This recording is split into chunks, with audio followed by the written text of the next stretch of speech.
ప్రభునందు అత్యంత ప్రియులైనటువంటి మా ప్రియులందరికీ ప్రభునామమున మీకు మా యొక్క శుభాభివందనాలు తెలియజేస్తున్నాం. ఈ దినమున మన యొక్క బైబిల్ పఠనము పరిశుద్ధ గ్రంథం బైబిల్ను ఆధారం చేసుకుని కార్యారంభం కంటే కార్యాంతము మేలని ప్రసంగి గ్రంథం 7-8 వచనం నుండి మనం కొన్ని భాగాలుగా తలస్తున్నాం. కాబట్టి కార్య ఆరంభం కంటే అంతము ముఖ్యమైనటువంటి సందర్భం. ఈ సందర్భాన్ని అనుసరించి యోవేలు గ్రంథము 2వ అధ్యాయము 18 నుండి కొన్ని సందర్భాలను మనం చూస్తాం. 27 వరకు గమనిస్తాం. అప్పుడు యెహోవా తన దేశమును బట్టి రోషమును పూని తన జనుల ఎల్ల జాలి చేసుకొను. అప్పుడు గమనించండి, ఎప్పుడు పోయిన భాగంలో మీకు కొన్ని విషయాలు నేను గుర్తు చేసినాను. దేవుని బిడ్డలారా, ఎటువంటి వ్యక్తులైనా దేవునికి ఎంత విరోధంగా జీవించినా వారు గనుక నిజమైనటువంటి పశ్చాత్తాపం పడి ప్రభు వైపు కనుక తిరిగినట్లయితే, నిజమైన పశ్చాత్తాపం పడి తిరిగితే దేవుడు తప్పకుండా వారి యొక్క మనవిని అంగీకరిస్తాడు. అందుకని అంగీకరించే సందర్భం మనకి ఇక్కడ కనబడతా ఉంటది. 17వ వచనం 2వ అధ్యాయం, అదే యోవేలు గ్రంథం 17. యెహోవాకు పరిచర్య చేయు యాజకులు మంటపముకును బలిపీఠమునకు మధ్య నిలవబడి కన్నీళ్లు విడుచుచు. గమనించండి, యెహోవా నీ జనుల ఎడల జాలి చేసుకుని అన్యజనులు వారి మీద ప్రభుత్వము చేయనట్లు వారిని అవమానమునకు అప్పగింపకుము. లేని ఎడల అన్యజనులు వారి దేవుడు ఏమాయనందురు కదా అని వేడుకొనవలను.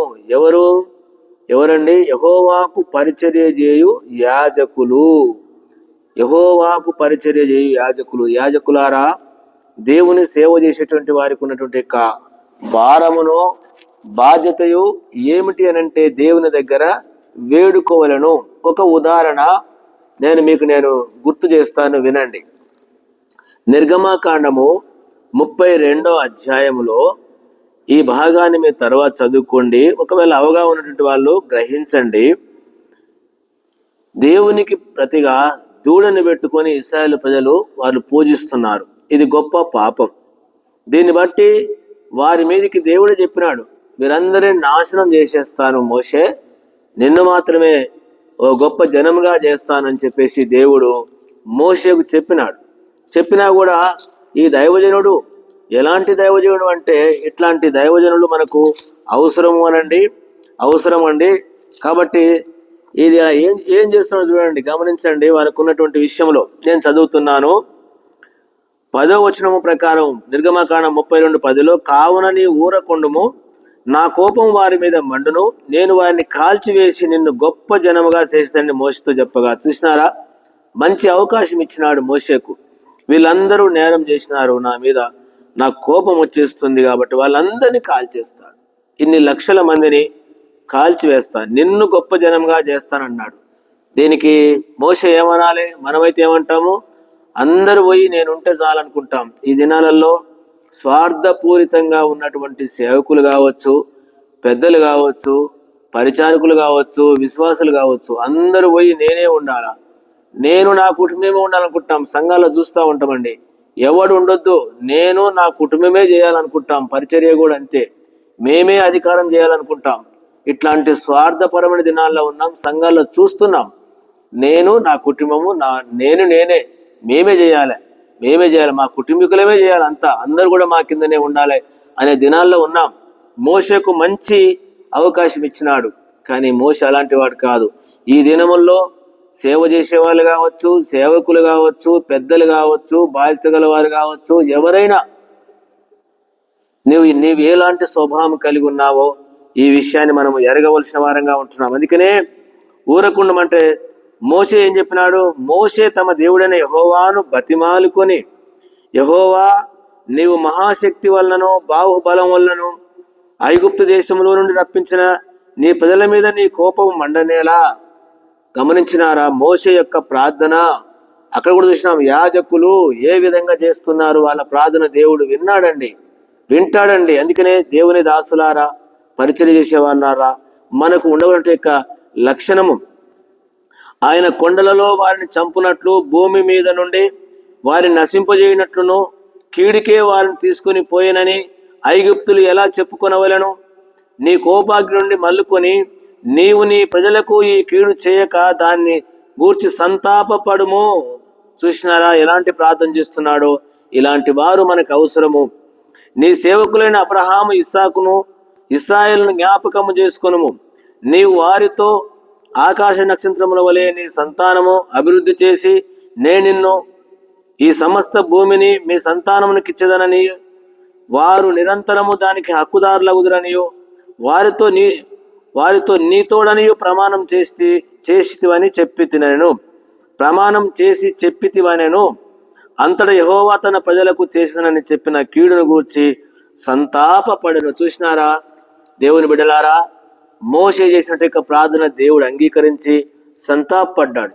ఇక్కడ కూడా ఈ యొక్క యోవేలు గ్రంథము 2వ అధ్యాయంలో కూడా 13 నుండి చేసినట్టు ఆ విధేయత ప్రార్థన, ఆ పశ్చాత్తాప ప్రార్థన, 17వ వచనంలో ఉన్నటువంటి యొక్క యెహోవాకు పరిచర్య చేయు యాజకులు చేసినట్టు ప్రార్థన దేవుడు ఆలకించి ఈ భాగమంతట్లో దేవుడు మాట్లాడుతున్న మాట 18 నుంచి, అప్పుడు యెహోవా తన దేశమును బట్టి రోషమును పూని తన జనుల ఎడల జాలి పడ్డాడు. చూసినారా, జాలి కలిగినటువంటి దేవుడు. మరి యెహోవా తన జనులకు ఉత్తరమిచ్చినది ఏమనగా, ఇకను అన్యజనుల్లో మిమ్మను అవమానాస్పదము చేయక మీరు తృప్తి నొందునంతగా నేను ధాన్యమును, కొత్త ద్రాక్షరసము, తైలమును మీకు ఇస్తాను. ఏదైతే కోల్పోయినారో తిరిగి మరలా ఇస్తాను అంటున్నాడు. దేవుని బిడ్డలారా, ఇలాంటి పశ్చాత్తాపంలోకి వద్దామండి.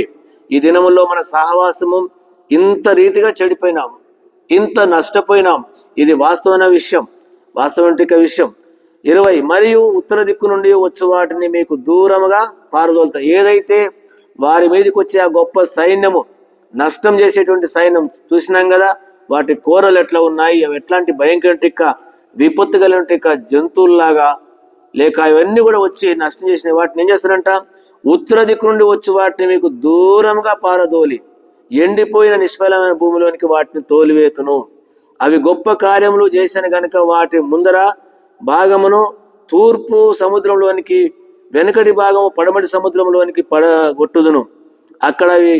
అక్కడ వాటి దుర్గంధము లేచును, అవి కుళ్ళు వాసన కొట్టును. ఏవైతే దేశాన్ని నాశనం చేసినావో అవి అన్ని కూడా ఇప్పుడు నాశనం అయిపోతున్నాయి.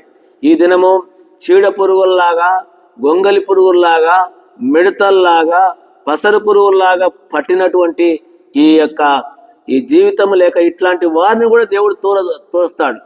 కాబట్టి ఆ మిడతల్లాగా అంటే ఆ క్రూరమైనటువంటి వాళ్ళు, ఎదురు లేకుండా ఉన్నటువంటి వాళ్ళంట. 1వ అధ్యాయం 6వ వచనం, లెక్కలేని బలమైన జనాంగం దేశం మీదకి వచ్చుతున్నది. వాటి పళ్ళు సింహపు కూరల వంటివి, వాటి కాటు ఆడు సింహం వంటిది.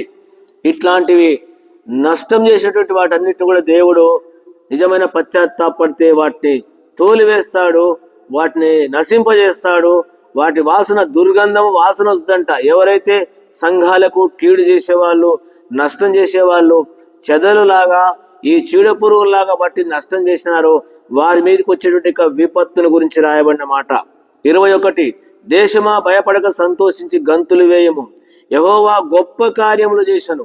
పశువులారా భయపడకుడి, గడ్డి బిల్లలో పచ్చిక మొలచును, చెట్లు ఫలించును, అంజూరపు చెట్టును ద్రాక్ష చెట్టును సమృద్ధిగా ఫలించును. చూసినారా, దేవుని బిడ్డలా తీర్మానం చేసుకుంటే పోయినటువంటి అంతా కూడా రికవర్ అవుతుంది. డేవిడ్ రికవర్డ్ ఆల్ అని ఏదైతే నష్టపోయినారో తిరిగి సమకూర్చుకోవడానికి దేవుడు ఇచ్చేటువంటి గొప్ప అవకాశము. 23, సియోను జనులారా ఉత్సాహించి మీ దేవుడైన యెహోవా యందు సంతోషించుడి. తన నీతిని బట్టి ఆయన తొలకరి వర్షమును మీకు అనుగ్రహించును. వాన కురిపించి పూర్వమందు వలె తొలకరి వర్షమును కడవరి వర్షమును మీకు అనుగ్రహించును. కొట్లు ధాన్యంతో నిండును, కొత్త ద్రాక్షరసమును కొత్త తైలమును గానుగలకు పైగా పొర్లి పారును. మీరు కడుపార తిని తృప్తి పొంది మీ కొరకు వింత కార్యములను జరిగించిన మీ దేవుడైన యెహోవా నామమును స్తుతించునట్లు నేను పంపిన మిడతలు, గొంగలి పురుగు, పసరు పురుగులు, చీడ పురుగులు అను నా మహాసైన్యము తినివేసిన సంవత్సరముల పంటను మీకు మరలానెత్తును. మనకు పోయిన సంవత్సరము చివరి వాగ్దానం ఇది మనం తలంచినాం ఇంతకు ముందు. మళ్ళా కూడా ఏం చేస్తున్నాడు దేవుడు అంటే, ఇక నేను మీకు ఇస్తాను. ఏది నష్టపోయినామో ఇంతకాలము సంఘాలు ఉంటే ఆత్మీయంగా కావచ్చు, ఆర్థిక పరంగా కూడా అన్ని సంఘాలు లూట్ అయిపోయినాయి. ఏం బట్టి నేను చెప్పానుగా ఇంతకుముందే 4 రకాల పురుగులు పడ్డాయి. ఒకటి గొంగలి పురుగు, రెండవది మిడతలు, మూడవది చీడ పురుగు, నాలుగవది పసరు పురుగులు తిన్నాయి కదా. సంఘాలంతా ఎక్కడ చూసినా డబ్బు ధనమంతా కూడా లూటీ అయిపోయినాయి. సంఘాలు ఏమి లేవండి అంటున్నారు. అట్లాంటివంతా కూడా. రెండవది ఆత్మీయంగా మన ఆత్మీయ జీవితంలో పూర్తిగా నష్టపోయినాం. తిరిగి రికవర్ చేసుకోవడానికి ఇదొక్కటే మార్గం. దేవుని దాసులు కానీ పెద్దలు కానీ ప్రభు సన్నిధిలో రోదనం చేసి తీర్మానం చేసుకొని ఆ చెడు విధానం అంతా కూడా మోసము నుండి విడిపించబడి ఆ చీడ పురుగుల నుండి, ఆ మిడతల నుండి, ఆ యొక్క గొంగలి పురుగుల నుండి, నాశనించే వాటి నుంచి తప్పించబడదాం. ఎందుకంటే ఇది శాపానికి గుర్తు, దేవుడు ఇస్తానని చెప్పినాడు. బైబిల్లో చాలా సందర్భాలు ఉన్నాయండి. వీటిని గురించి నేను చెప్పడానికి ద్వితీయోపదేశకాండం 28వ అధ్యాయము మొదటి నుండి ఆశీర్వాదాలు ఉంటాయి. 14-15 నుండి శాపం వస్తుంది. మలాకి గ్రంథం 3వ అధ్యాయంలో 7 నుంచి ఏముందంటే శాపం, వారు మీరితే శాపం వచ్చింది, తెగులు. తిరిగి వాళ్ళు తీర్మానం చేసుకుంటే వారి యొక్క తెగుళ్ళు కానీ వారికి బట్టి అవన్నీ కూడా నేను తొలగించి ఆనందకరమైన దేశంలో నేను మీకు ఇస్తానంటాడు. మలాకి గ్రంథము 3వ అధ్యాయం 7 నుండి మీరు తర్వాత చదువుకోండి. కాబట్టి దేవుడు తిరిగి ఇక్కడ కూడా చేసినాడు, తిరిగి రికవర్ చేస్తున్నాడు. నేను ఇస్తాను అంటున్నాడు.